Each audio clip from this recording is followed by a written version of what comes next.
ଆମ ସ୍ୱାମୀ ସ୍ତ୍ରୀଙ୍କର ଚଏସ୍ ପୁରା ଅଲଗା। ଏଇ ଯେମିତିକି ମୋତେ ଘରେ ରହିବାକୁ ଭଲ ଲାଗେ ଆଉ ତାଙ୍କୁ ବୁଲିବାକୁ, ମୋତେ ରୁଟି ଭଲ ଲାଗେ ତାଙ୍କୁ ପରଠା, ମୋତେ ଚିକେନ ଭଲ ଲାଗେ ଆଉ ତାଙ୍କୁ ମଟନ। ଠିକ୍ ସେମିତି ମୋତେ ଚିକେନ ଝୋଳ ଭଲ ଲାଗେ ଆଉ ତାଙ୍କୁ ଚିକେନ କଷା। ଆଜି ସ୍ୱାମୀ ଅଫିସରୁ ରିଟର୍ନ କଲାବେଳେ ଚିକେନ ଧରି ଆସିଲେ ଆଉ କହିଲେ ନିଅ ଗୋଟେ ମସ୍ତ ଚିକେନ କଷା କର ଖାଇବା।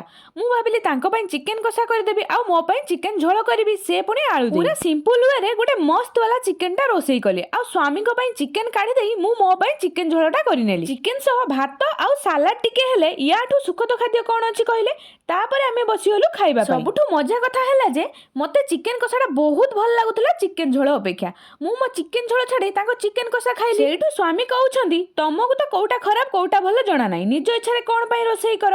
ମୁଁ କହିଲି ହଉ ଠିକ୍ ଅଛି, ଏବେ ତମ ଇଚ୍ଛାରେ ରୋଷେଇ କରିବି। ସତରେ ଖାଇବା କଥା ଆସିଲେ ସ୍ୱାମୀ ମାନଙ୍କ ଚଏସ୍ ବହୁତ ଭଲ।